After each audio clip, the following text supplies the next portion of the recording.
وہی تو ہے جس نے سب چیزیں جو زمین میں ہیں تمہارے لیے پیدا کی.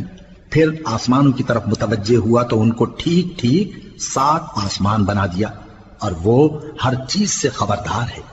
اور وہ وقت یاد کرنے کے قابل ہے جب تمہارے پروردگار نے فرشتوں سے فرمایا کہ میں زمین میں اپنا نائب بنانے والا ہوں. انہوں نے کہا کیا تو اس میں ایسے شخص کو نائب بنانا چاہتا ہے جو خرابیاں کرے اور کچھ تو خون کرتا پھرے؟ اور ہم تیری تعریف کے ساتھ تسبیح و تقدیس کرتے رہتے ہیں. فرمایا میں وہ باتیں جانتا ہوں جو تم نہیں جانتے. اور اس نے آدم کو سب چیزوں کے نام سکھائے، پھر ان کو فرشتوں کے سامنے کیا اور فرمایا کہ اگر سچے ہو تو مجھے ان کے نام بتاؤ. انہوں نے کہا تو پاک ہے، جتنا علم تو نے ہمیں بخشا ہے اس کے سوا ہمیں کچھ معلوم نہیں، بے شک تو دانا ہے، حکمت والا ہے. تب اللہ نے آدم کو حکم دیا کہ آدم تم ان کو ان چیزوں کے نام بتاؤ. سو جب انہوں نے ان کو ان کے